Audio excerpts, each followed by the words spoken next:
What's going on today, people? Today, I just want to be out here. I mean, it's a beautiful day. It's misting a little bit, but I just love the fresh air and just to hear the nature. But I'm coming to you today talking about five SUVs that you should not buy. I mean, there's a lot of good SUVs out there, but when we want to talk about, I've already done the video on five SUVs that you should buy, which I feel was a pretty good video, and it's getting pretty good reviews.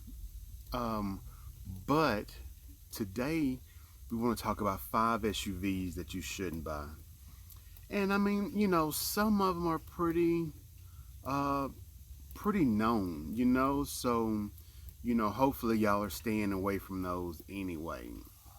But if I can help, to just give you a couple reasons to stay away from those, even if you just know that, they're just not good SUVs for whatever reason. Okay, and the first one I want to start with is the little Jeep Renegade. Yeah, I mean, there's just so many things wrong with those little Jeep Renegades. Um, I mean, for one, as an SUV, they're kind of small. Um, they don't have a lot of power. Um, and I think one of the main ones to stay away from is like the 2015 Jeep Renegades. And for one reason is, Chrysler was bought out by Fiat.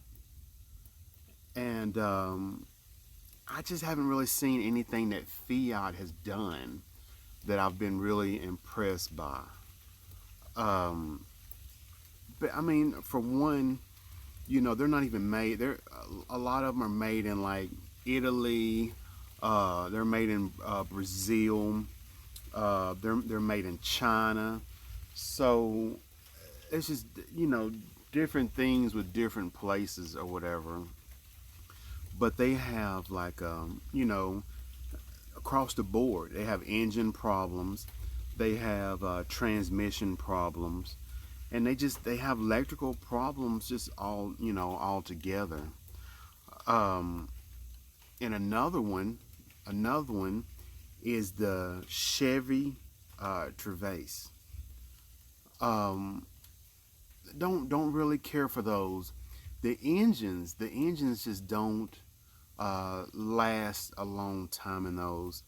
Um, During my research, there was people saying that the engines was seizing up from like 40 to 70,000 miles. There was a couple different videos and people talking about them, but other than having engine problems, they have transmission problems. The all wheel, if you get one that's all wheel drive, the all wheel drive always seem to have problems in them. Um, and they just don't last. They just don't last that long. So I would definitely not get one used. Um, but even with that, you have the next one I want to talk about is the Pontiac Aztek. Don't see a whole lot of those anymore, but if you do run across them, and it seems like a good deal or whatever like that, don't be bothered with it. Don't be bothered with it because the head gasket, and what they probably do is they redo the head gasket or something like that and put them back out there for sale. But the head gasket, once the head gasket goes bad in them, it goes bad. So the head gaskets are really bad in those. The intakes, uh, the head gasket on the intake, it goes bad, and then the water gets into the engine, which makes them, go bad too. So with the engine problems, some of his intake water getting into the engine, which makes them go bad. And Another one I want to talk about is the 2003, which they're pretty decent cars. I see a lot of them. The reason I want to talk about it, the 2003 Trailblazers.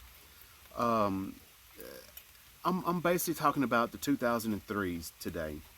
The transmissions were bad in those 2003s. They had bad transmissions.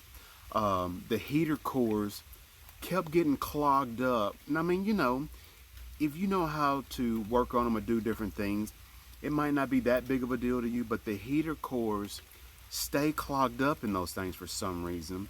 The transmissions are bad. The um, the mass airflow systems.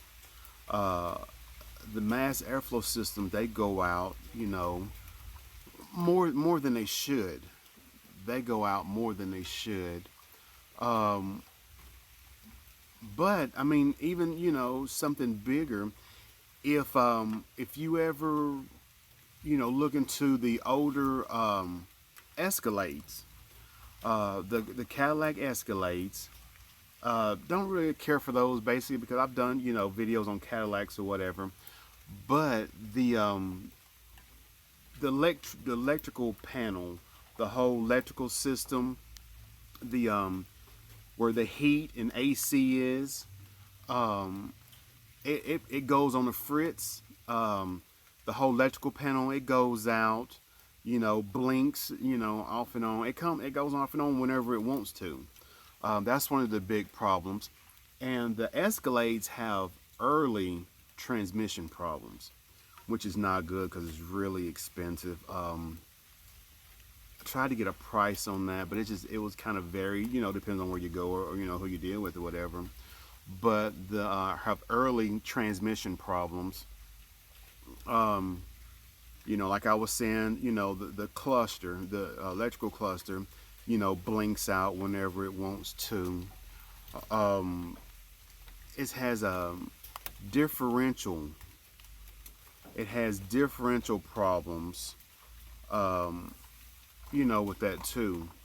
So you're looking at the electric clusters, differential problems, uh, transmission, going out early. So these are the five SUVs that I would not recommend, you getting for those reasons. Um, Man, other than that, just have a blessed day. Uh, be good to yourself, and be good, to others. All right. Thank you for watching. Appreciate all the subscriptions and stuff like that. Thank you.